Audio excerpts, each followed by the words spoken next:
this. We're going to open with a word of prayer. Can I get a volunteer? Who would like to open us in prayer? Just volunteer yourself, and then we want to get started in prayer. All right, somebody jump out there and open us up. Come on, somebody jump in there quickly, quickly. I'll do it. All right, let's go. Dear God, I ask that you allow us to hear the words from you from and give us guidance and give us your spirit. Let us have listening ears and hear what you have to say and just be with us all and help us better our ministries and better each other. In your name I pray. In Jesus' name, amen. Amen. Thank you. Thank you so much for that. Thank you so much for that. All right. Let me give y'all just a quick tip before we start this call, because I'm always thinking about how to help leaders lead well and how to help leaders lead better. As a support leader, one of the things I want to challenge you to do is to always be ready. All right. Just always be ready. Whatever the call is, whatever the moment is, always be ready. All right. Be ready to jump in, whether it's to pray, to greet somebody, to have a conversation. Pastor grabs you on the altar and say, "Hey, can you talk to this person? They had a question about this." And they walk away. And sometimes you have no idea about what he just asked you to talk to them about, but you just be ready. Be prepared to step in, to serve, to cover your church, cover your leader, like whatever is necessary, just always be prepared. All right. So thank y'all so much for doing that. And thank you for jumping in there, Carly. All right. So let's jump in. All right. You guys can see my screen, correct? And I'm so sorry to all these people who have been sitting in the waiting room while I've been sitting here talking. And so I didn't do what I was supposed to do. Let me assign Latoya as the co-host so that she can let people in while I'm talking and praying. All right. And so there you go. All right. So we're going to jump into this. You guys can see my screen. And we're going to be talking about the Easter plan tonight. And I want to try to do this very smoothly. I'm going to try to take somewhere roughly about 30 minutes. I'm going to try to take roughly 30 minutes to walk through just a few things for you to be thinking about and to give you some practical steps to plan for Easter. Right now, all of you who are already a part of our program, our Easter planning kit is already in the members area. Right. And I'll show you that kit at the end of this call so you'll know what you're looking at and what you're looking for. Those of you who are not in one of our programs, but you want access to the Easter kit, you can get it. I'll put the link up at the end of this call to show you how to access it for you and for your team. But our Easter kit is basically where we created all the Easter resources that you need. We create.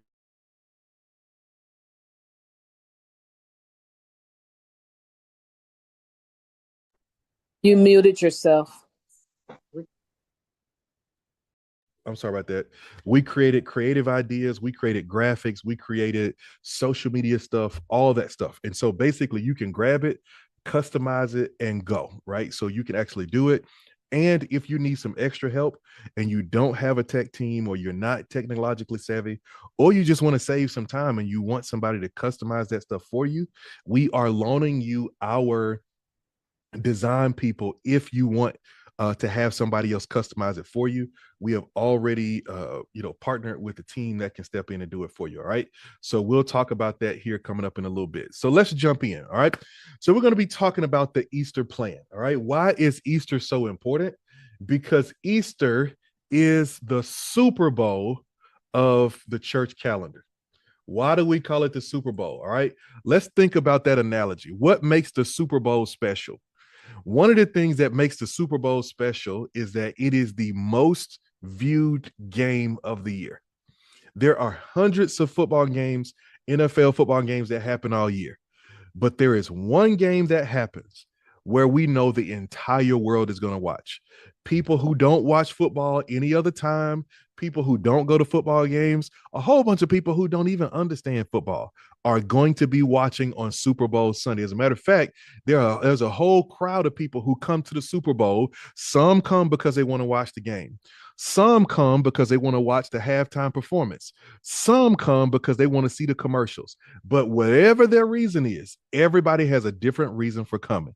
So when we use that analogy that Easter is the Super Bowl, what we're saying is this is the weekend where we're going to see more people come to church than we normally see. And some are going to come because they want to celebrate the resurrection of Jesus Christ. Some are going to come because it's the 1 week where they decide, I'm going to church with my mama. I don't go to church no other time, but my mama, all she asks me for is just, you got to at least come to church with me on Easter, right? And that's what we get your Christmas, Mother's Day, and Easter, right? Those are the days that people say, look, I'm going to go. The other reason that some people come on Easter Sunday, and it's a bigger Sunday, is because it's the Sunday, one of the Sundays where we're most likely to invite people. We invite more people on Easter Sunday, so more people show up, right? And so one of the things that we've got to do is that we've got to endeavor to do our absolute best to get ready for this Sunday and to make sure that we get ready for not only visitors to come to church on Easter Sunday, but for visitors to stay once Easter Sunday is over. So I'm going to give you a couple of things that you need to think about. All right. So let's start here. Let's start with talking about the mindset shift that you have to go through in preparing for Easter. So often when we approach Easter, one of the things that we're thinking about is man, here's a big day. Here's, we're going to celebrate the resurrection. We're going to go this. Now, here's the truth of the matter. Most Christian churches ought to be celebrating the resurrection every week, right? I grew up in the Baptist church, and in the Baptist church, you haven't preached unless you take us to the cross. Hey, I almost caught a quickening right now just thinking about it. You got to take us to the cross, man. You got to take it. If you don't, I don't care. You can be preaching on love. You can be preaching on family. You can be preaching on relationships. But at the end of that sermon, you better tell us one Friday night, hey, come on, listen, he went up a hill called Calvary, right? You better tell us that he died Friday, and he stayed dead all day Friday, all day Saturday, but early, not early, early. So, and when you say early, you better sit on that, you better sit on that early for a minute and tell us early Sunday morning he got up, right? So the resurrection, my point is a full part of the church experience. But here is the difference, and here is the mindset shift that you've got to go through. Is I want you to think about something, all right? I want you to consider this question for a minute. What if, just think about this. What if Easter wasn't just a one-day event, but it was a start of a new season for your church? And that's the mindset shift you got to go through. Because one of the things that will leave you disappointed is to go to Easter. And this is even if you have an amazing day on Easter. If you have an amazing day on Easter Sunday, and then the next Sunday go right back to what it was before, it's going to feel disappointing. Because it will feel like we had this event that a whole bunch of folks came to, but now we got to go back for the next 51 weeks and just go back to the same routine that we were in. And so here's the mindset shift that I'm suggesting to you. There's a big shift that I want you to make, and here's the shift. Is I want you to stop thinking about Easter as one day. And I want you to start thinking about it as the beginning of a discipleship journey for a new group of people. It's not just a day, it's the beginning of a journey. I want you to start thinking about Easter as an opportunity for your church to be prepared to say, these people that God may send to our church, because anytime God sends new people to your church, he's giving you a gift. I want you to take the approach that says, these people that God is sending us to us on this day, for this moment, for this time, for this event, that we want to see this as the start of a discipleship journey. So I want you to go ahead and get that in your head. All right. I want you to say this to yourself. Easter is not just one day. Easter is not just one day. It's not just an event. Easter is truly a person. And the person that Easter is wants to walk with us, wants to walk with our church, and wants to walk with people every single day of the week. Every single day of the week. And this is a mindset shift that we've got to go through. Is that we've got to understand that the churches who are really going to see Easter as an impactful day are the churches who start preparing now. And it's the churches who understand that Easter is not just one day. Easter is the beginning of a journey. All right. So that's the first thing. And I want you to grab this. Anytime you're trying to change something, You've got to start with mindset. You got to start with mindset. All right. Even when Jesus called the first disciples, he said, "Follow me and I will make you fishers of men." He started with the head. Following Jesus is a decision. He said, "I will make you." That's a transformation of the heart. The fishers of men, that's a transformation of the hands. But it started with the head. It started with them making it. He said, if you make the decision, because I won't force it on you, but if you make the decision, I'll come alongside you. I'll come in this thing with you and I'll help you take the next step. So the mindset shift that you've got to make is that Easter could be the beginning of a new journey for your church that's going to walk people on a new path of discipleship. A new path of discipleship. All right. And so I want you to think in terms of disciples. All right. So let's start talking about this. So what do we need to do? All right. Let's talk about pre-Easter. One of the things that I encourage you to do is I want to show you and I want to teach you how to start building momentum. Right now, I tend to be very focused on a discipleship approach to church. Right, I'm not one of those people who is huge on events. Even the people in our program will tell you when we tell you how to capitalize on events to grow the church. The events that we talk about are baptisms, baby dedications, and graduations for people who came through discipleship. So we kind of lean into the discipleship focus. But this is one of those rare occasions where there is an event on the calendar that can really be a God honoring opportunity. So here's what I want to show you. So often when we do events as leaders, if we don't get the participation that we were hoping for and we don't get the engagement that we were hoping for, it is because we didn't spend enough time building momentum before the event. All right. Please get this. And if you're taking notes, I want you to write this down. Momentum cannot begin on the day of the event. You cannot start on the day of the event trying to build the momentum for the event. You can't even start the week before the event trying to build real momentum. You've got to start early, which is why we started talking about Easter 3 weeks ago. 3 weeks ago, we started talking to our partners about Easter. 2 weeks ago, we rolled out the Easter kit. And we've been talking about this for a while because momentum cannot start on the day of the event. All right. And so, what I want you to see is that your impact for Easter is going to be decided 4 to 6 weeks out. 4 to 6 weeks out is going to decide the impact of your Easter. You know, here in Birmingham, where I serve and where I live, I'm an associate pastor at a church here. We started our Easter campaign, I think a month ago. We started our Easter campaign, and we already have 1,500 people registered to come to our Easter service. A month ago, we started running Facebook ads. We started opening up the RSVPs for people in the church. We started putting together the graphics and the flyer a month ago. Now, this is a very large church, so don't take that number as, oh man, this is a large church. We've got a bunch of people in this church. We're having 2 churches come together for Easter, so it's a really unique thing, right?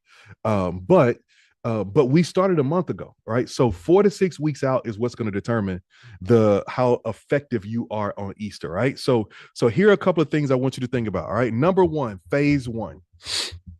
If you want to build momentum in your Easter plan and you really want to fill the room, right? You want to do your best to get people to be a part of Easter, to capitalize on this day.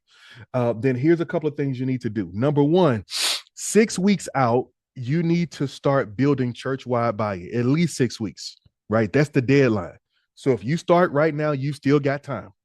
All right. Because as of today, we're roughly 7 weeks out, I think, because today is March. What's today's date? March 2nd. And Easter is on April 18th. So that's 30. So 29 plus roughly 7 weeks. All right. So you've got roughly 7 weeks.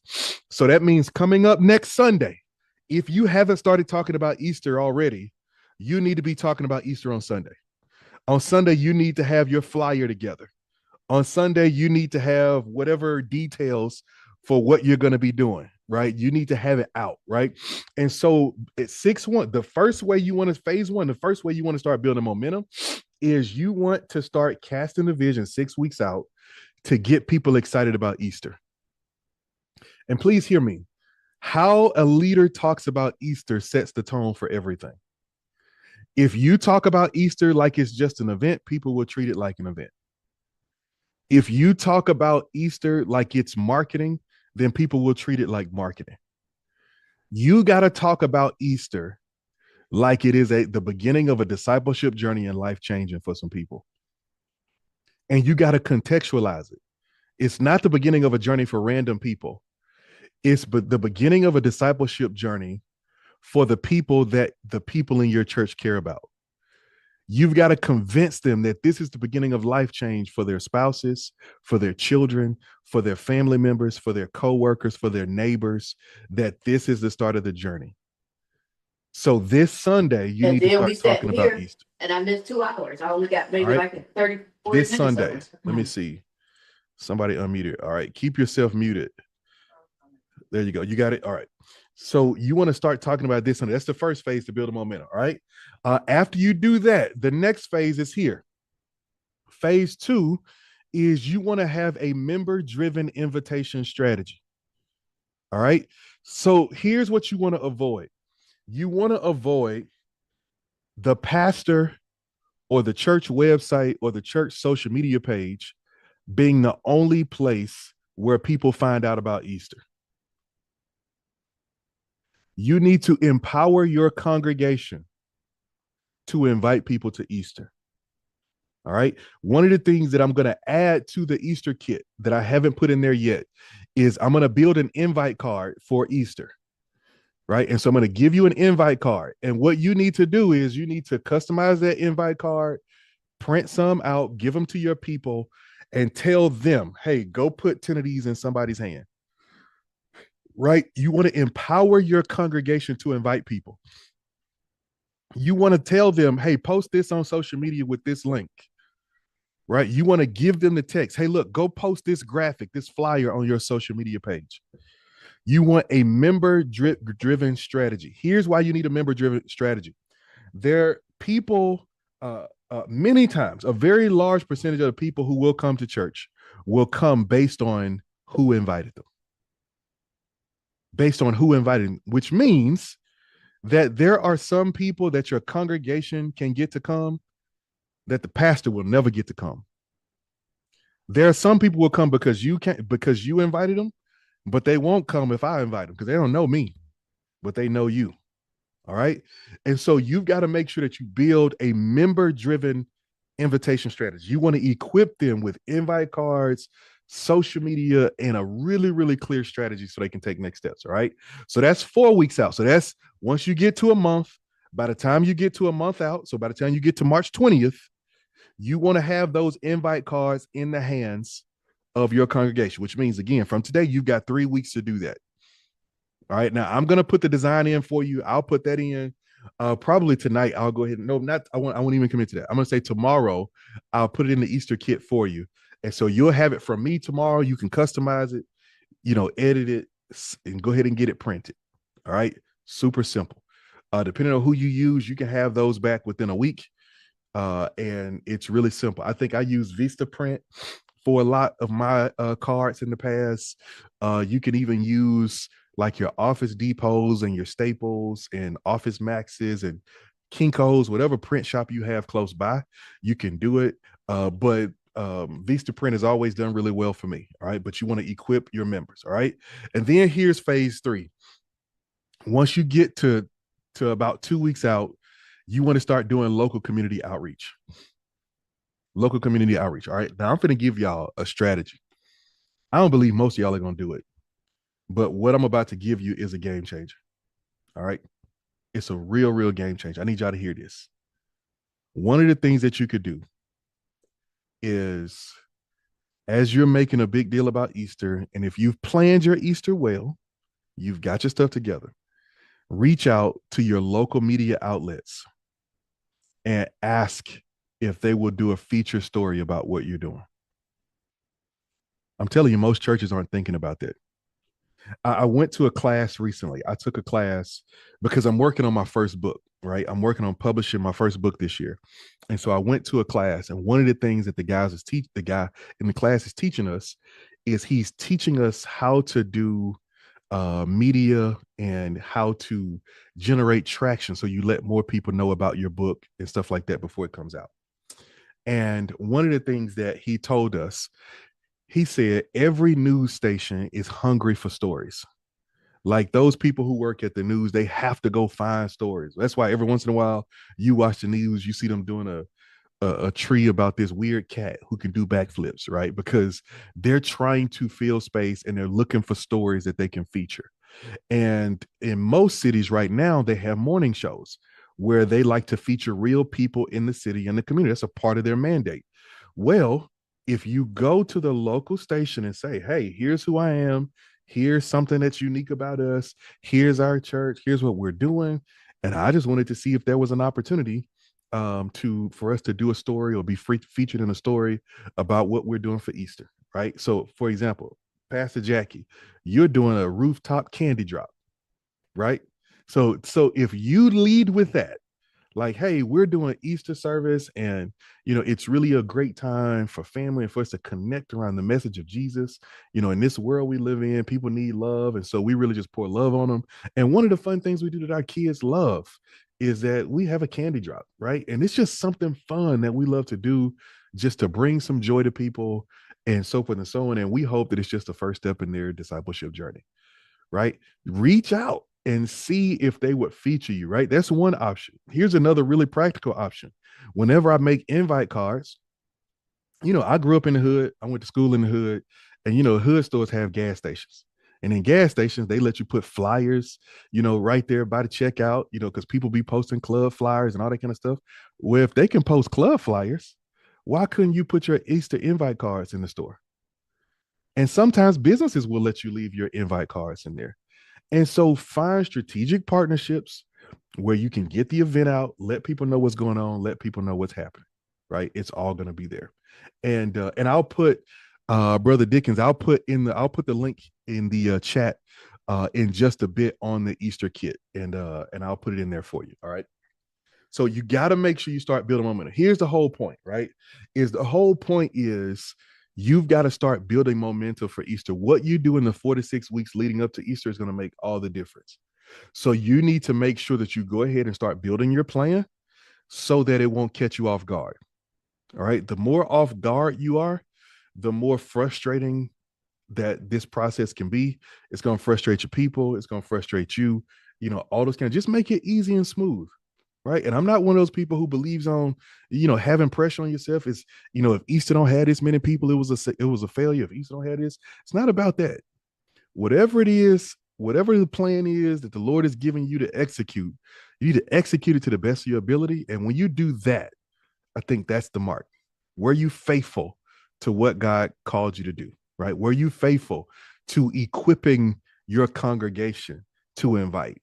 And I want to say this. My favorite miracle is when Jesus feeds the 5,000 with 2 fish and 5 loaves. And I will argue till the cows come home that that day was more about the disciples than it was the people. He was training them. He was training hungry disciples how to feed other people what they needed themselves. And days like Easter are as much for you and your team as they are for other people. They're about the team coming together. They're about the congregation being empowered to go and invite people, right? So you want to make sure you grab that. Make sure that you're thinking about how we start building that momentum and start getting the word out. All right. You want to make it as easy as possible for your members to invite people. All right. Let's keep going. All right. Next piece. Now that's our pre-Easter. So now let's talk about your actual Easter experience. All right.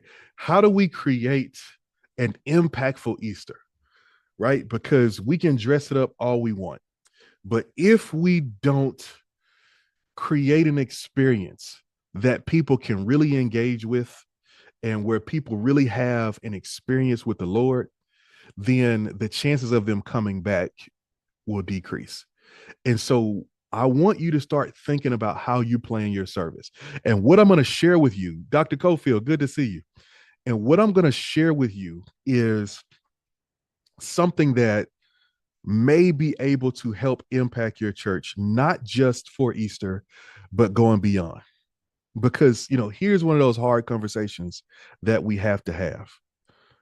Some of us, sometimes our church, and I'm trying to say this as nice as possible, but sometimes our church services are just not engaging. They're not enjoyable, right? And it's not that they're not enjoyable because we're doing something bad. It just may be sometimes the way we're doing it or whatever it is. So we're going to talk a little bit about some of the things for you to think about as you walk through. Now, I'm not going to go all the way into the details on this, but I'm going to give you just a few pieces that will help, right? But let me start with this question. What is it about your service that would make people want to come back after Easter Sunday? What is it? Right? Every church, I believe, has something that they do really well. What's that for you? I pastored a church a couple of years ago. And if somebody would have asked me what we do well, I believe I'm a good preacher, good teacher, but I wouldn't have said it was my teaching. I wouldn't have said it was our music. I wouldn't have said we had the best builder. I would have said we connect with people really well, is what I would have said. Because when a new person walks in the door, all of our regulars notice it, and they didn't have to be told, go greet that person, go make them feel welcome, right? One of the best moments that I had, this is probably one of the highlights of my pastorate at this church, is I invited some friends of ours, a couple that we had married and mentored for about 6 or 7 years. They came from North Carolina to come to Birmingham to one of our services. And when they came to our service, they had 4 small kids. And at the time, this was when I had first gotten to the church, and our children's ministry was just getting up and running, but we dismissed our children after worship. Well, I turn around in worship, and the young lady and her husband are standing behind me, and their daughter is not with them. And I'm like, where's their kid?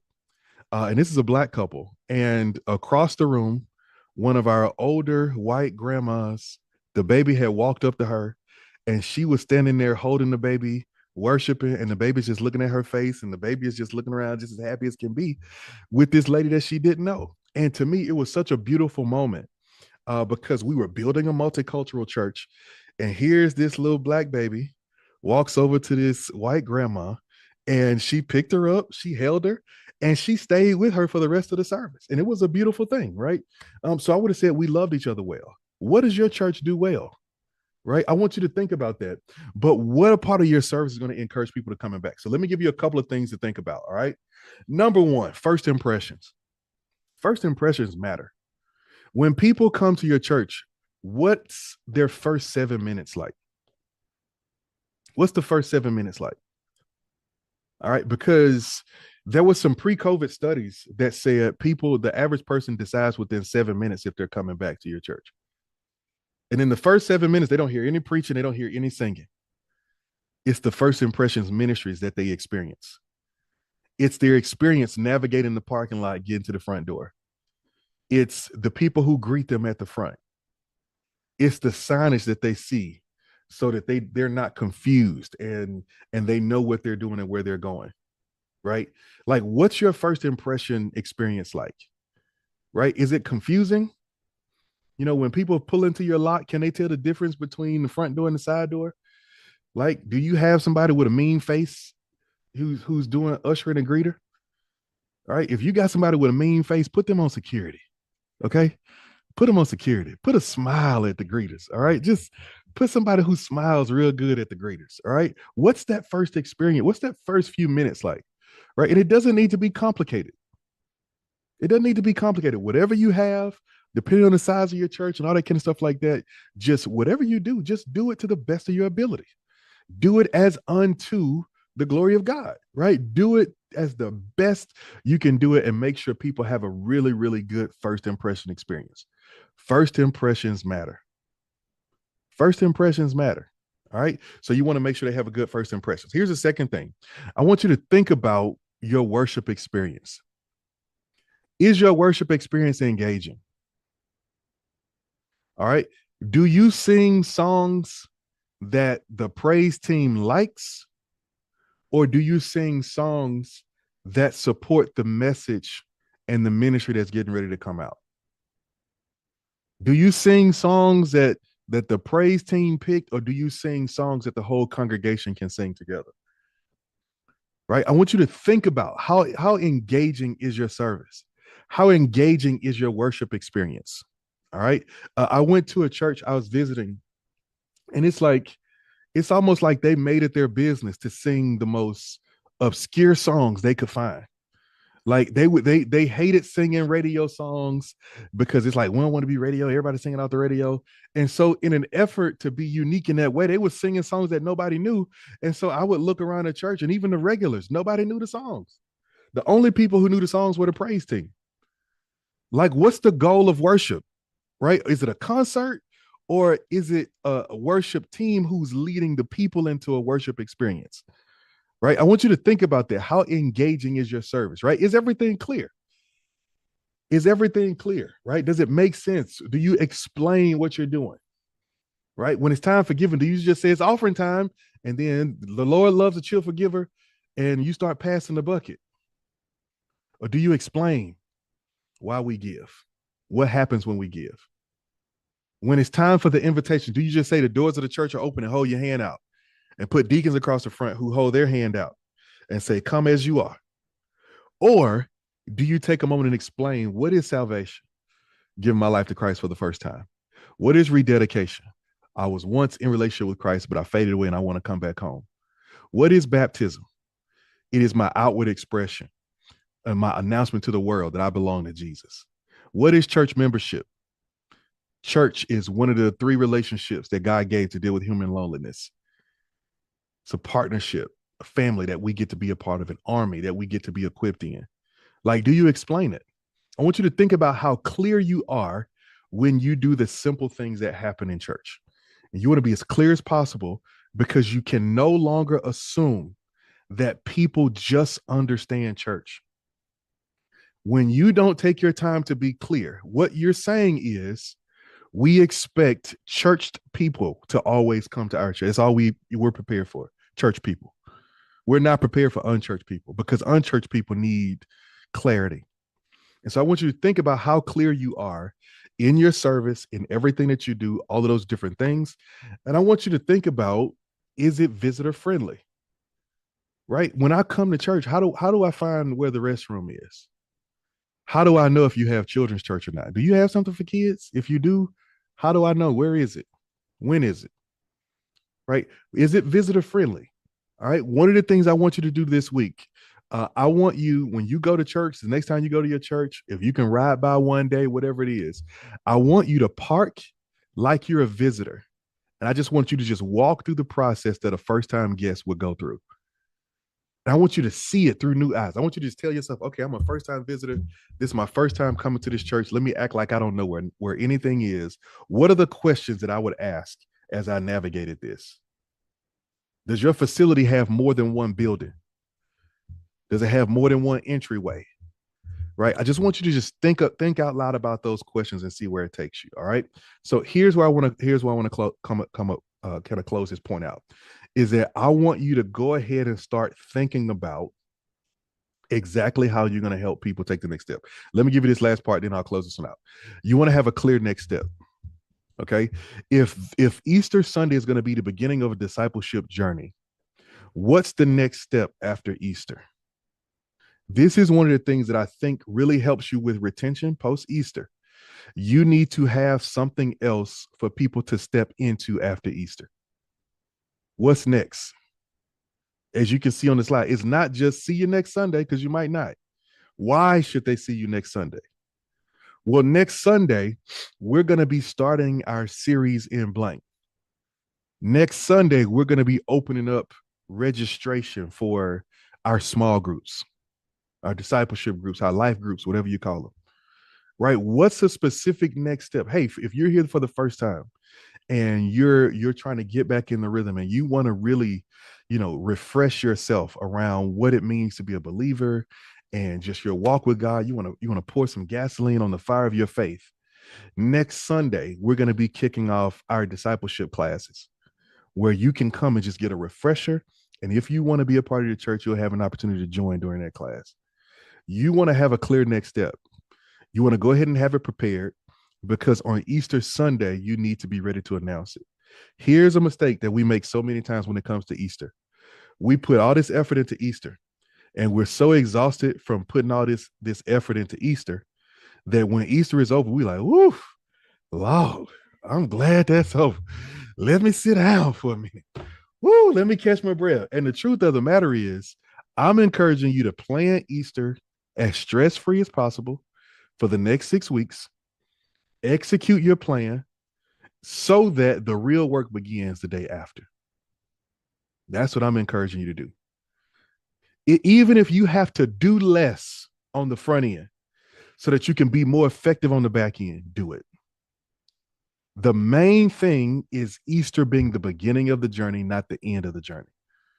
Don't let it be the end. All right. So I want you to make sure that you're thinking about that and how you're going to bring that apart. All right. Let me give you this one little tidbit too.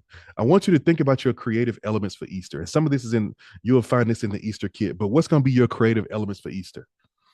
What are you going to do for Easter that's going to make people feel welcome, that's going to give them, just the feeling that you're prepared for them, that you're excited about them? All right. I'll give you one simple thing: a photo booth, family photos.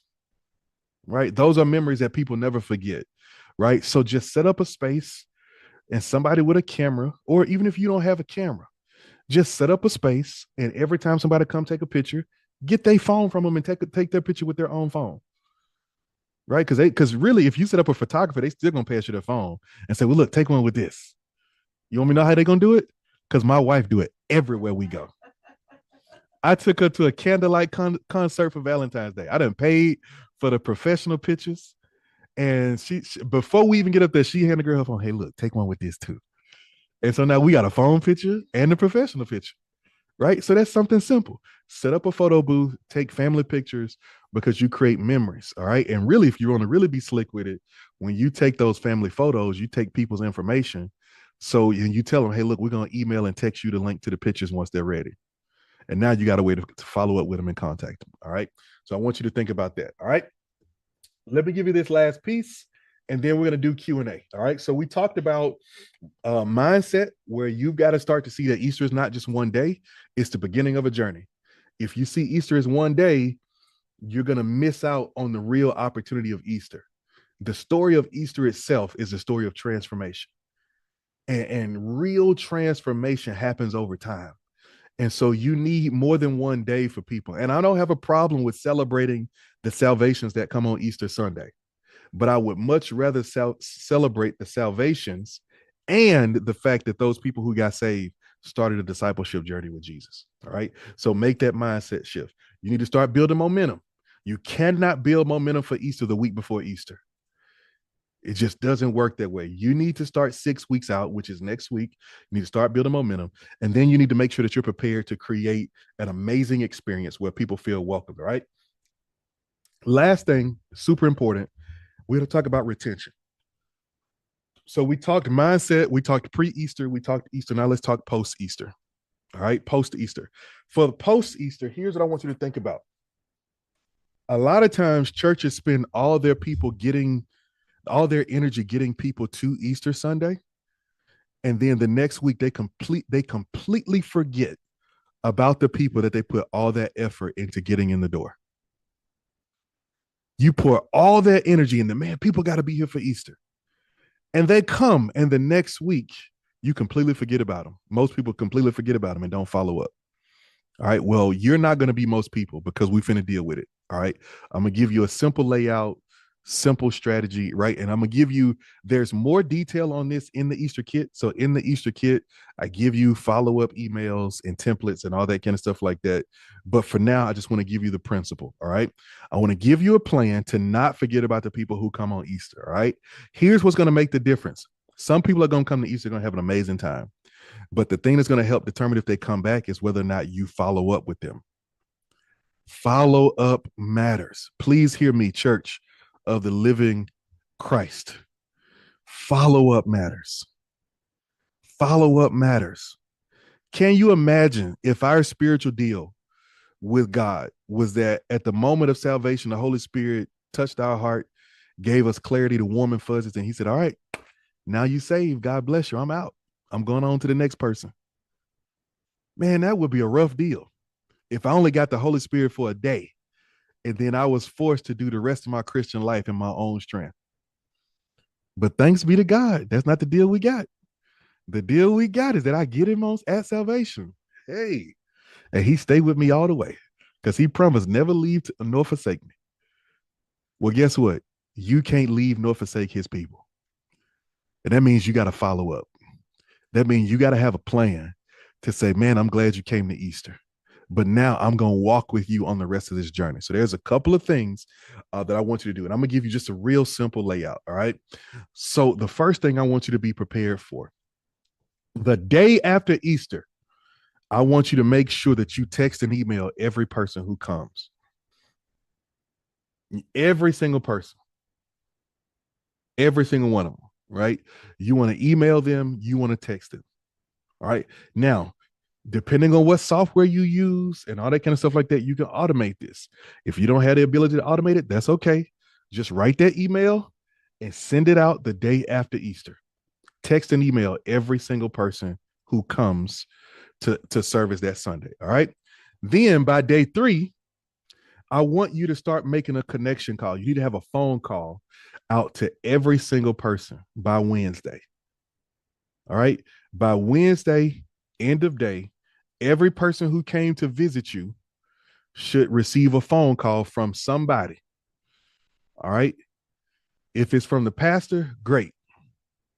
And depending on the size of the church, I'm telling you, if the pastor makes that call, it's going to be magnified times 10 because people don't get that kind of connection anymore.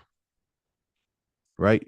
And so if your church is, I would say 250 people or under, pastor, make that phone call. If for whatever reason you're a support leader and your pastor not down to do that, somebody make that phone call. All right. Make that phone call, call them. Hey, thank you so much for coming. We're so glad to have you. Did you enjoy yourself? Well, that's so good. Who invited you? Man, that's awesome. I'm going to make sure I tell them thank you for inviting you. Well, look, I don't know if you remember, but on Sunday, I announced that starting this week, we're going to be doing such and such, man. What do you think about being a part of that class? What do you think about coming to this class? We're going to be talking about, how to discover your gifts, how to discover your purpose, how to discover your calling, how to discover the reason God created you. What do you think? Would you like to come? Would you be interested? I saw that, but I wasn't sure. But now that you called me, man, I really think I would. Okay, cool. Well, look, here's what I'm gonna do. I'm gonna make a note and I'm gonna let our church administrator know that you want to be a part. And so they'll send you a text reminder. But look, Sunday, come in, it's gonna be awesome. Or hey, Sunday, we're starting a series on this, whatever it is. But that call is to drive them towards the next steps. All right. Here's the third thing you want to do. By that following Saturday, you want to invite them to get plugged in. Now, on here, I'm saying a small group or an event or whatever, but it depends on what you have going on in your church. But you want to have a way for them to get plugged in. All right. Maybe you reiterate, that same connection, whatever you're launching, but you need to let them make some connections. I say this over and over again. The average person needs to make 7 friends to stick at a church. 7 friends. And so what you want to do is you want to invite them to connect. All right. All of my boot camp members and also Sister Ruth, who was in my class this week at the conference, y'all know about the coffee with me strategy. Right. That's another great invitation to give the people who came to Easter, right, to make sure that you bring them in to connect. Right. So take that opportunity. All right. And then last thing, for the next 2 to 4 weeks, you want to just email and text and reach out to them and make those personalized touches. All right. Now, let me challenge you all with something. Man, if you really going to be a leader and you want to lead a growing church, I need you to develop some tough skin. And here's what I mean by that. Some of these people, you're going to email them and they are not going to respond. Some of these people, you're going to text them and they are not going to respond. Some of these people, you're going to call them and they are not going to respond. But what the reason that you've got to keep on doing it is because you're trusting that the Holy Spirit is going to bring forth a moment where their need and your follow-up come head to head. All right, let me give you a real life example, right? So obviously you guys are on this call, so y'all know what we do for a living. Simple Systems, church consulting firm. We work with a lot of churches. All right, let me tell you how we get most of our clients. Most of the pastors who work with us encounter us at some point. They see an ad, they see a webinar, they come to a free call just like this. And when they come to this free call or they come on a webinar, whatever it is, immediately, just by being a part of this call, they know that we can help them. They know, like, man, if we plugged into this would make a difference for us. They know that, man, this really might be what I've been praying about, right? But most of them don't join immediately in that moment. Instead, I send them 1 or 2 emails a week for a year, some of them 2 years, some of them 3 years. And then a moment hits where they kind of come to a point where they're like, okay, I got to do something about this. We can't stay stuck in the same place. We got to change. And all of a sudden, one of those emails breaks through. I never know which one it's going to be. Sometimes it's the one where I'm not even talking about what we do. Sometimes it's the one where I'm talking about a funny story about something happening. Sometimes it's the one where I'm announcing a webinar. Sometimes it's one where I'm doing something like this, where I'm talking about Easter. But one of those emails comes that brings them back around to the awareness of who we are and what we do. And in that moment, when they are all of a sudden mentally prepared, sometimes financially prepared, then they come back and say, you know what? I'm ready to plug in. And so a lot of times we start working with churches who have been following us for 2 years and 3 years. And sometimes it's different reasons. Sometimes they just tried something and it didn't work and they need to let a little time pass by before they try something else. Sometimes it's like, well, we're not financially in a position to do it. Sometimes it's, I heard what you said. I think we could do it on our own. We're going to go try to do it on our own. And then maybe after that doesn't work, then they come back and say, okay, I tried to do it on my own. It didn't work. Can you help us? Whatever the reason, it's time. And the only reason I'm saying that is because as leaders, you cannot get weary in well doing when it comes to following up with people. They're worth it. I am grateful that the Lord never stopped following up with me. I'm grateful he kept pursuing me. I'm grateful he kept sending person after person to pursue me. And just like that, one of our equivalents is call after call, email after email, text message after text message. I will text you until you tell me to stop. I will email you until you tell me to stop. And when I see every time somebody unsubscribes from our text message or emails, it comes on my screen. I get a notification. And guess what? I'm never offended. I'm never offended. I'm like, all right, that's money I ain't got to waste. Let me spend it on the people who need it. I'm never offended because I'm going to keep on pursuing. And so what I'm saying to you all is you've got to embrace follow-up and keep on pursuing. So here's your challenge. Go ahead and plan your follow-up process. How are you going to follow up with people post-Easter? What are you going to do to make sure that people don't fall through the cracks? All right. So now let's, I want to take a few questions. And then while I'm taking these questions, I'll start pulling up the link. So for those of you who want to grab our Easter kit, we've got 2 options for our Easter kit. One of them is our kit where you can grab all the templates and everything. You can customize it yourself. Everything is built in Canva or Microsoft Word documents and stuff like that. So you can edit it on your own. And then we've got another option where if you need some help, you're not tech savvy, you don't have a tech team. If you want us to edit it for your church, we've got a team, our media team who does our graphics and stuff like that. We'll have a call with you. We'll ask you a couple of questions. You'll give us some of the details we need, and we'll customize all your stuff for you, right? Which is unheard of. So you're getting a custom flyer, custom social media templates, all that kind of stuff. Our team will put it together for you, all right?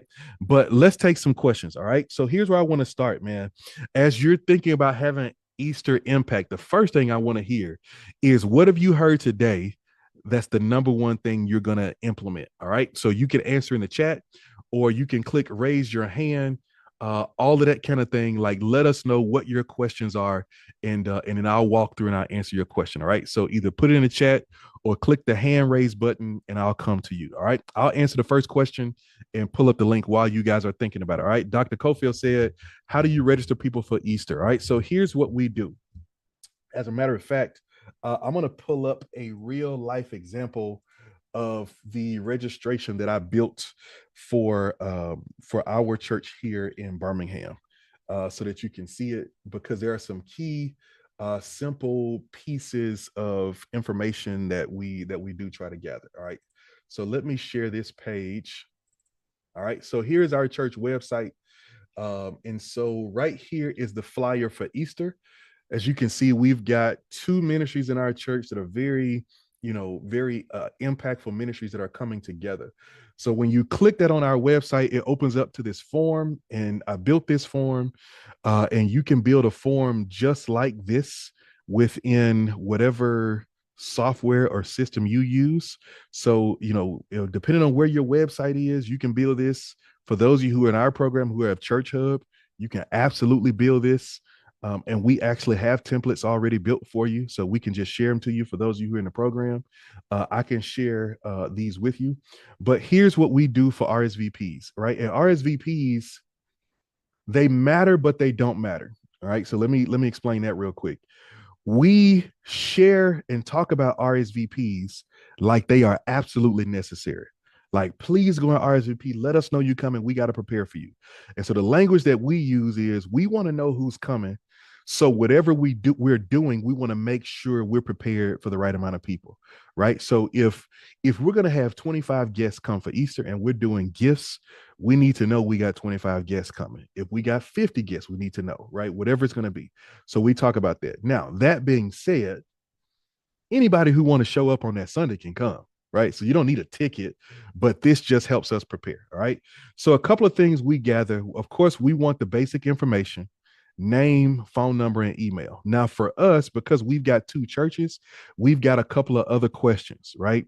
And I would encourage you to do some version of this, right? So we're asking, are you a part of one of our two host churches? Are you a part of another church? Or are you not a member of a church at all? So for you, you may ask, are you a member of another church? Or are you searching for a church home? And that'll give you a lot of good information, because for us, we're not going to email people who are already a member of another church. So at the end of these RSVPs, I did that because we're separating this list out, and we're going to follow up with the people who say, I'm not a member of a church. Those are the only people we're following up with. All right. And so we're going to be diving into that. So you want to have some form of that. But once people do that, they fill in this basic information and they submit that form. It just shows them a basic acceptance message. And then that way, we're tracking week to week where we are. So for example, right now, we know we are about 3 weeks ahead of where we were last year in our RSVPs. Based on how many people we had each week registered last year, we're about 3 weeks ahead. So we know we're on pace to have the biggest Easter service that we've ever had, right? But it's because we track this data and we take RSVPs and we let people sign up. So this is how we do it. This is how we set it up. Now, keep in mind, you can do this with a Google form, right? You can do this with a Google document, which is free. Like, there's a bunch of ways that you can do it. However you do it, just grab the info. All right. Okay. Pastor Brian said, we are meeting in a hotel. Any changes to the plans? Not much. I wouldn't change the plans much. Quite honestly, it just depends on what you can and can't do in your services. Like, if there's something that you don't have, maybe you have to compensate for. But overall, I would still promote it the same. I would still share it the same. I would still get people excited about it the same. Like, I would still do all of those same things. Social media, the whole nine, right? I'm one of those people who thinks locations like hotels, movie theaters, event centers, they can work in your favor. And the reason they can work in your favor is because they're public spaces. When you have church in a public space, it feels like an easier transition to the average person, because you're inviting them into a space that doesn't just belong to the church. You're inviting them into a space that they know. You're inviting them into a space that's common. So no, I would say I wouldn't change much. I would go for it. All right. Uh, Dr. Cofield follow-up said, how close to the attendance was the registration? We usually go with a 50%, a 50% estimate. In our estimation, about half of the people who register will actually show up. So that's our estimate. We say 50%. And I on the low end, I would say 30 to 50%, but we usually go with 50%. And so that's a reason that we push the RSVPs heavy, because those people who won't show up, we can still follow up with them. We still have their information. That's the beauty of the RSVP, is that the people who are going to come, they come anyway, right? They're going to be there. But the people who register and don't come, we still can follow up with them. Like you can send a text the night of Easter Sunday and say, hey man, Easter was amazing. Click here to rewatch it now. And now all the people who came and didn't come can go back and rewatch Easter service and see the live, video, and you can follow up and all that kind of stuff like that. All right. Let's keep going. Brother Michael Dickens says, do you have an automated system for doing a follow-up call? Yes, absolutely. So what we do in our system, in our software, let me see, I may be able to show you all here, and I can give you a real life look at it, because I was actually just working with this, because this is something that we use for our company internal. And it's how we really make sure that we keep up with people as best we can. And so in our automations, we have these workflows and follow-ups that really determine, how we stay connected with people and things of that nature. All right. So here it is. Let me share this. Hold on. I lost my Zoom screen. There we go. I got so many things going on back here behind the scenes, y'all, that I can't see everything I'm trying to do. Okay, here we go. All right, so you can see this, and this may feel like rubbish to you, but just bear with me. All right. So basically, this is the inside of our system, of our software, Church Hub. And so with Church Hub, this is how we automate actions. Okay. So for example, I'm running right now, I've got a Facebook ad running because we've got a free webinar called the 3G webinar, where we're teaching pastors and church leaders the 3G process of gather people, grow people, and go people. And so when people fill out that form, it automatically starts this process, right? So in our process right here, there's an internal notification. This is where I can have our system send an email, a text message, or an app notification to anybody on our team, letting them know that somebody new just filled out that form. And that can say, hey, this person just watched the webinar. This person just joined up, give them a call, whatever it is. So here's what I get right here. So every time somebody signs up to watch that webinar, I get a personal text message, like you see my name right here, that says this person, their full name, is watching the 3G webinar. Here's their phone number, and here's their ministry role. And so right then I can pick up my phone, push their phone number, and call them and say, hey, this is Henry from Simple Systems. I just see you just signed up for our webinar. Are you still watching it? And they'll say, well, yeah, I'm watching it right now, man. I'm looking. I'm saying, okay, cool. Call me back on this number as soon as you finish. I would love to hear your feedback. Right now, I don't do that, but I do have an appointment setter who does that. And so she picks up the phone and call them and say, hey, here's the next step, whatever it is. And so in our system, that's how we do that, right? So think about it this way. If somebody fills out a form, you can have somebody on your team, your administrator, or whatever it is, get a notification, and now they can follow up with that person, right? I can even assign them to specific people. So when somebody fills out this form, I can say, hey, here's the person I want you to assign it to. This is the person that I want to be able to call them whenever they join. I can add a tag to that person. I can send them emails, right? I pre-wrote an email to say, okay, send this email to people when they join up. Hey, you're in. Hey, here's your link to watch the webinar. I'm excited to connect with you, right? I can send them a text message, say, hey, I see you signed up for the video. Just in case you didn't watch it, here's a link to the video again, right? I can wait one day. Let me send them another email. And this way I can keep automated following up this person as long as I want to and never have to end. All right. So that's how we do that, Michael, how we kind of step into some of that follow-up and automation and things of that nature. There's a little bit more detail, of course, about it, but we can go into it. All right. Dr. Bosick said the photo booth. All right. Great idea. I think the photo booth would be awesome.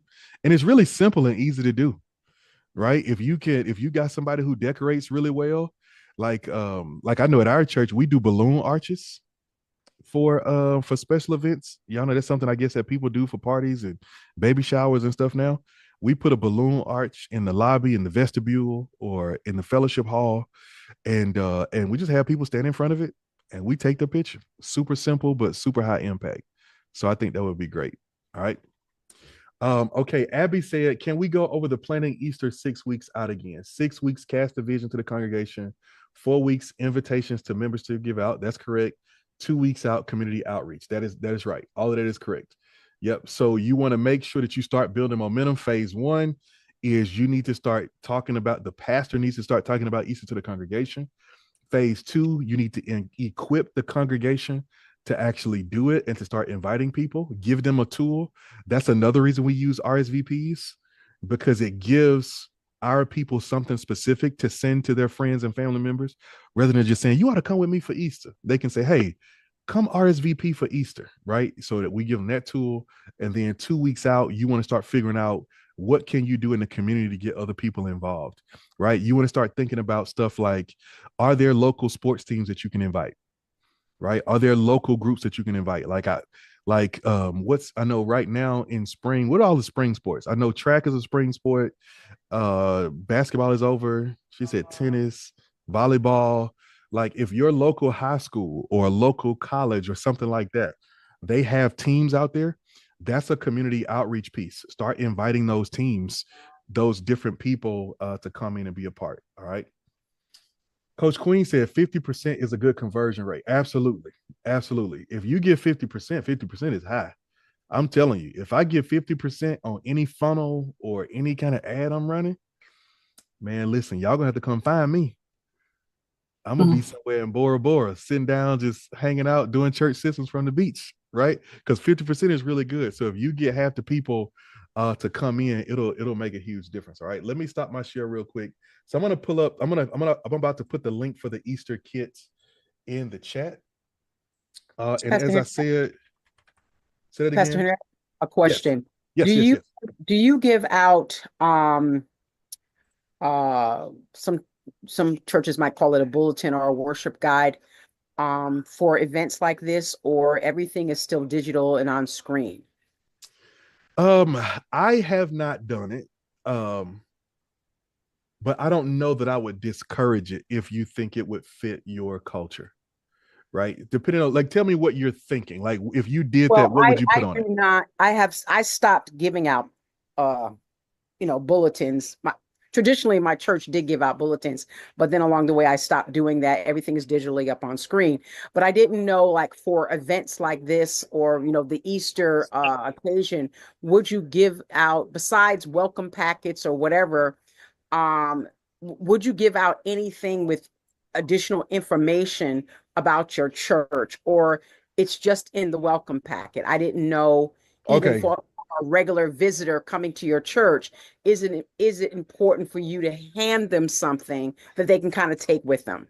Yeah, definitely. I would if you have the ability to, and I would do a lot of that in that welcome kit. So what Pastor Jackie is talking about is one of the things that we teach and coach our pastors and churches is to create a welcome kit for first time guests. And that's like a little bag that you put a few little things in. One of the things that I would put in there is a brochure of some kind, right? Some kind of, even if it's a trifold, if it's just a one sheeter, right? Just a thin strip, whatever it is, I would put some kind of information in there that lets people know how to take next steps. But here's one of the things that I would really, really highlight. Make sure that, again, the welcome kit in person is still like a funnel digitally, which means that you want to drive people towards specific action. So whatever is in that welcome kit needs to be driven towards helping people take a next step, right? Helping your first time guests take a next step. So whatever that next step is, if it's you got a card in there that says meet the pastor, and there's a QR code on it that says scan this QR code to scan a 15-minute to schedule a 15-minute call with our pastor, or our pastor wants to take you to coffee. Schedule this to fill out a form to let us know so that we can schedule with you. right? Whatever it might be. Like you want to make sure that whatever is in there is driven towards people taking the next step. Because if not, it may just become stuff that people just took home and they never pick up again. So really try to make it partner with whatever your process is. So I normally put a connection card inside of the welcome packet with information about the church and whatnot. Are you saying it should be something else When you than say connection card, you mean information where you're just gathering information? that I'm, yeah, like filling out their name. That's how I Yeah. get many of their, if they just show up and they haven't like planned a visit where Yeah. I've got digitally their information, when they come, there's a card inside of there and we encourage them to fill that card out. Well, here's what I would say. Have their information. Here's how I would tweak that. Okay. I would give them the welcome bag in exchange for a connection card. Oh, we Right. give I them would out. say like that's the Okay. way I would do it. I would say, hey, we've got this welcome, we've got a gift for you. Just fill this card out, and then I'm gonna give you your gift. Right. It's like so you get that card first and then give them that bag. Right. So you already have their information beforehand. Because if you do it that way, Mhm. some of them will do it and some of them won't. Right. So True. you will miss a bunch of them. So just have it like, hey, give us this card. And in exchange for that card, we're going to give you a welcome bag, a little gift bag that we have just for you. So I would do it that way. So you make sure you can increase kind of your conversions and your ability to kind of, make sure that you're not losing people in the shuffle. That makes Oh, sense? yeah. Okay. Okay. Yeah, I Thank you. would do that. Great question. All right. I'm going to go to the next question. I'm going to put this on screen real quick. So I'm just giving you guys a preview of what it looks like when you come inside the Easter kit. So in the Easter kit, we broke it down into 6 sections. The first one is your service planning guide. So we've got a whole bunch of resources in here that will help you plan your service, right? And when you look over here to the side, you'll see all those documents, right? You see all these PDFs that will help you go, okay, here's what we're trying to do, here's what we're trying to build, right? So here's the guide as a PDF, here's it as a document, a Word document. There's sermon outlines here, there's a volunteer coordination plan, a service flow guide, like all of those things we put in there for you in the Easter kit, all right? And then you go into graphics and social media. So in the graphics and social media, what we did is that I created like a lot of the templates. And once I created the templates, you can then take the template and go and edit it, right? So, okay, I already did put the invite card template in. I didn't realize I had done it already. But let's see, if I click on that, it's going to open up in Canva. And you can't see the whole thing from here, but there's an invite card in there where you can just edit it, put your information in there. Let me see if I can edit it real quick just so y'all can see. Okay, there we go. And so it's designed so look, you put your logo here, you put your church information here, you put all your stuff here, and it turns out looking like this right here, like these cards on the side, right?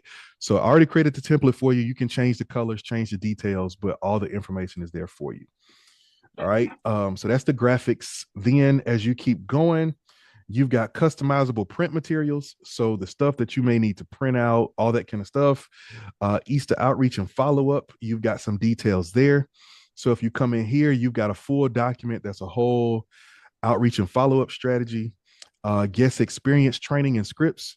So what do you say, language, all that kind of stuff like that. And then as a bonus, I created 2 sermon series, right? One called from death to destiny, and one called Come Alive.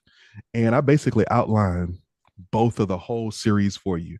So you can start a new series on Easter Sunday with a message on the resurrection and just walk for the next 4 weeks through a really high impact kind of sermon series that will really help you have a great connection with some people. All right.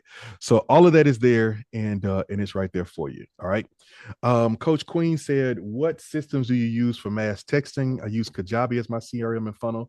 Love Kajabi. I was a Kajabi hero for a number of years until we created Church Hub. So I love Kajabi. Huge support of Kajabi. All right. But they don't have text. That is correct. Use Call Hub for voice broadcasting. Recommendations for mass texting. Yeah, there are a couple of things that I can recommend. There is a service that I have used in the past called Text 180. Text 180 is pretty good. Their rates were pretty fair. I haven't looked at them recently, but Text 180 was pretty good. There's another texting service called Clearstream that was pretty good. But if you're doing this for a church, my number one draft pick is Glue, Gloo, because Glue offers free texting to churches and nonprofits. Gloo, I think it's glue.us. But if you go and sign up, you put in your EIN number or whatever they ask you for, they confirm that you're a nonprofit. They give you free text messages. Now I know they've gone through some changes because they said when they first came out, it was free, it was unlimited. They said you could text as much as you want, however you want, whenever you want. But I heard recently they came out with like a plus plan, and so it may or may not have some, some limitations on it. But I'll tell you this: I know last year our church, we text a list of 75,000 people using Glue completely for free. So so I would go Glue. That would be my number one draft pick. All right. So go with that. And yes, Coach Queen, so my first degree was in business management. So that's where I started. So I started in business management and then went to my seminary degree. So I've kind of got that mix of both of those two. All right. And yes, Dr. Bostic, you can use your Church Hub account for the RSVP. And as a matter of fact, I can copy. Here's another benefit of using Church Hub, which is our software. Now, our software is a part of our coaching program, so we don't sell it separately, right? And the reason we don't sell it separately is because we provide all the support to it, and we really build our systems on it. And so when you get Church Hub, you get in our systems because we digitally execute the systems that we teach our churches in person. But another benefit is that once I build something for me or for another church, I can copy it to any of our other churches. So all of our churches have access to anything I build for one of our churches, right? So if you see one of our partner churches doing something, you're like, man, I really like that. I want that. We can, click a button, copy it over, do it for you, and you can customize it and all that kind of stuff like that. So yes, Dr. Bostic, we can do that for you for sure. All right. Pastor Henry, is there a link or a tab that we are able to get if we're a part of the program? Yes. So when you log into the members area, mm-hmm. when you look underneath your courses, you'll see the Easter planning kit. It'll be listed in there. Okay. Yeah. Right. Let me see if I can. So it should look something like this. Now I've got a million courses in here, so pay no mind to all the millions of things that I got in my library, because I have all the stuff that I create and all the stuff that I think about creating in here. But you should see a menu like this, and then here's the Easter kit right here. You should see it's called Stress Free Easter. That graphic, you'll see it in your members area, right? That's for all of our people. That's it. All right. Okay. Dr. Devin Forbes says, I was sent this Zoom by someone else. How do I see your website? Absolutely. I'll send you the link. It is getchurchsystems.com. But I will copy this and I'm going to put it in the chat for those who want to get it. And I did put that link to the Easter kit in there. And so if you click that link, you'll see both options. Click the button that says get it now, or I can't remember exactly what it says. Yeah, it says upgrade now. So if you click here, it'll open up this page here. And this is only for those of you who are not members. If you're a member of one of our programs, you already got this, right? So members get everything. So you already got this. But if you're not, and you want to get this kit, you can do so. And you'll see a link if you want to test drive our entry level program, which is our Church Systems in a Box. That's just $197 a month, where we do this call every single Sunday night, and you get access to our entire library of systems for $197 a month. You could just click there, join the program, and as a part of the program, you'll automatically get the Easter kit as well. All right. So all of those options are there, but you can click there and you can get what you need. All right. All right. Any more questions? Did I miss anybody? Because I can't see the hand raises. Latoya, did I miss anybody? All right, we got everybody. All right, beautiful. All right, if nobody else has a question, I do want to encourage you, click that link, check out your Easter kit, go ahead and grab it. And for those of you who get the customized Easter kit, we're going to do a one-on-one call with you so that I can help you and I can help our team really serve you well. And so it'll be just like a free bonus consultation that you'll get, where you and I can talk for about 45 minutes just about your church, where you guys are, and how we can help you make this Easter really, really amazing. All right. So if nobody else has any other questions, we're going to get ready to close out. Look, man, I appreciate you guys for being here and plugging in and being a part of what we're doing. And it's just, man, our hope that we're really adding value to you. We really want to serve the body of Christ. And I hope you guys know, man, that when we do this stuff, we do it from our hearts, and we do it because we really want to see the church thrive. We want to see you all thrive. We want to see the kingdom thrive. And as the kingdom thrives, I believe we all thrive. And so we want to equip you and equip your team with everything you need to do it. All right. If you have any questions, you need any help, all you got to do is text and email us. Also, if you have questions about our program, about us, about how you can be a part, if you would just hang around. Once I end this call, I'm going to hang around for a little bit, and I'll hang around until I get a chance to chat with everybody who needs to chat, and I'll help you take the next steps. All right. So let's close in a word of prayer. Father, I thank you so much for these leaders. I thank you that you have called them for this moment and for this time. And I thank you so much, God, that you have just allowed us to have this insight. God, I just thank you for even sharing the things with me that you've allowed me to share with them. And I just thank you that it comes from you and it's not from me. And so I just pray, God, that in everything we do, we continue to build up your kingdom and build up your church.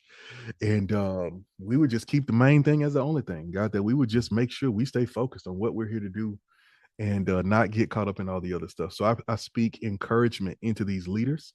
I pray that they would be strengthened, that they would be encouraged, that they would be emboldened to cast their nets again, right? I speak to every leader on this call who saw something and heard something, and their first thought was, man, I did all of this in the past and it didn't work. I tried all this before and it didn't help. Well, I speak a Luke 5 experience over them, that just as the disciples fished all night, that when they went back at your command, that the result was different, because the same God who speaks to the fishermen is the same God who's speaking to the fish.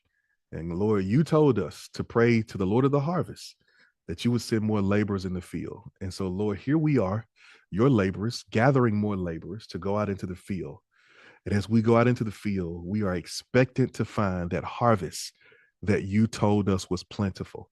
So I thank you that you would allow us, allow our eyes, open these leaders' eyes, that they may see that there is harvest all around them, regardless of how big or how small they think their region is, their city is, their town is, that they would know that there is a harvest, that there is a harvest there that is ready to be brought in. So, Father, I pray over these leaders that this would be a time of excitement, a time of joy, a time of passion.